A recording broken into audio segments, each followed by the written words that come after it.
You got one of the best offenses in the entire country in Illinois versus one of the best defenses in the entire country, Houston. You got Brad Underwood, you got Kelvin Sampson. This is going to be a fun match. We're going to see who truly wins championships. Does offense, does defense win championships? There's always a saying that defense wins championships, but I think this is going to be one of those games of where both of these teams get tested for the first time. Houston has been absolutely dominating offensively, defensively. Illinois has been putting up basically 80, 90, 100 points, which I don't think anyone is truly surprised by. This is an Illinois team that likes to shoot a ton of threes. This is an Illinois team that if you look statistically as a team, they shoot about 34% from three, a little bit more than that, 35% from three. But guess what? This is a team that is not afraid to shoot the three. This is a team that has a ton of height. This is a team that's playing with a ton of confidence. And this is a team that is obviously in a game for a chance to go to an Elite Eight. Now, you obviously have to look on the other side of who they're going up against, right? This is a Houston team that is obviously coming off of a great season last year, going on a very, very deep run in the NCAA tournament. This is a guy in Kelvin Sampson that has had a history of teams that completely shut down the other team.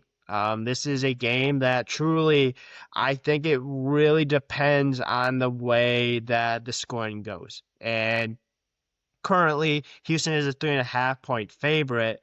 But if this is going to be a really high scoring run up and down the court, shootout type game where Illinois can get offensive rebounds, I think that really obviously plays in favor of what Illinois wants to do. Illinois wants this to be a high scoring game, wants this to be a shot making, shot playing, just overall kind of their style. Houston, on the other hand, wants to have that defense, wants to play physical.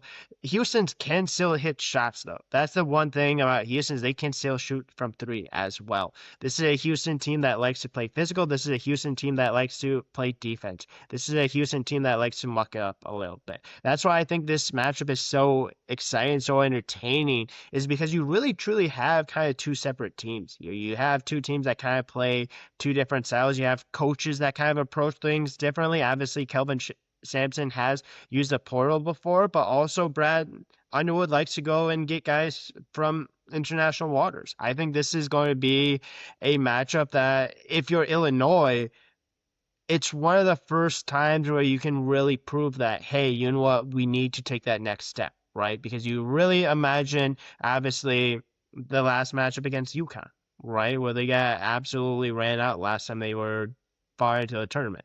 This is another matchup where Illinois has the ability to make noise. And this is a Big Ten that has made a ton of noise. They have 6 teams in the Sweet 16 from the Big Ten.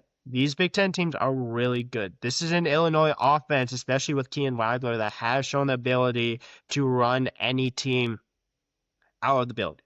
This is also an Illinois team that has shown that if they're not hitting shots, it's going to be a really long day. Now, the good thing for Illinois is that in the first 2 games, they've been shooting pretty well overall. They've been offensively getting things going, haven't been turning over too much relatively to how they compare to.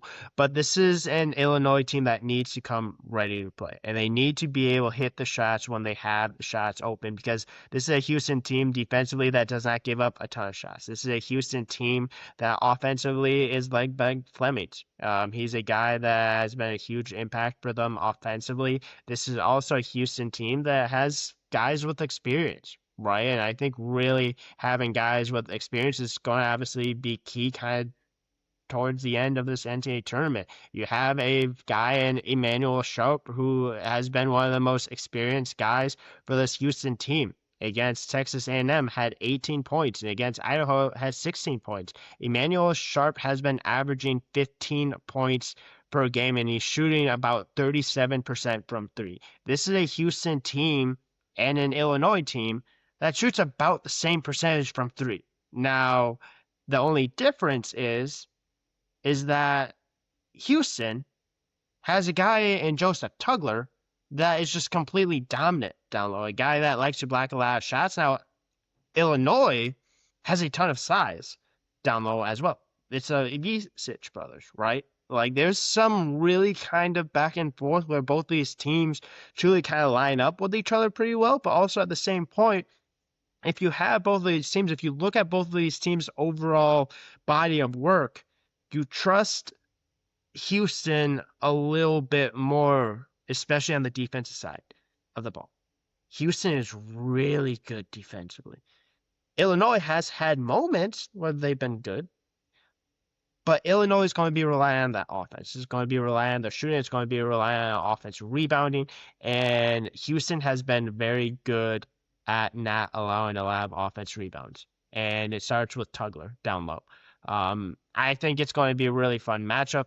I think it's going to be one of those games where it's going to go back and forth. There's obviously going to be haymakers thrown by both teams. I think it's going to be about the start. It's going to be about shot making. It's going to be about protecting the ball and not turning the ball over. If Houston forces Illinois into difficult shots, if Houston forces turnovers and can get out and run and hit shots, there's not very many teams that's going to beat this Houston team. Now, that doesn't typically happen. That's why Houston has been so good under Kelvin Sampson. But if there's any team in the entire country that can hit shots, if there's any team that has the size, if there's any team that can make things a little bit interesting against this Houston, when you look at just the overall, not only body of work, but really roster construction, I think this Illinois team is right there with them. With that, they have the size, they have the playmakers, they have the guys that aren't afraid to shoot. It's going to be about who's going to make shots. It's going to be about who's going to offense rebound, who's going to be better at the glass. And Tugler is really, really good at that spot. I think Ivisic is going to have to be absolutely massive for Illinois, and then Illinois is going to have to hit shots. But I think this is going to be a really fun game. It's a 3.5 point spread for a reason. I think this is going to be one of the best games on Thursday. I truly do. I think it's going to be a fun matchup. It's offense versus defense. Still, both teams can score offensively, but I think it's going to be about who can make the other team into more difficult shots. And I think at this point, the reason why Houston is a 3.5 point favorite is not only the location that they're at, but I think you trust them a little bit more defensively. But it should be a good matchup anyways. Let me know your thoughts on this game. Who do you think wins? Let me know in the comments. If this is something that you like, feel free to like, subscribe, comment, continuing to try to grow this channel. Really appreciate the support. And we'll be back with more episodes.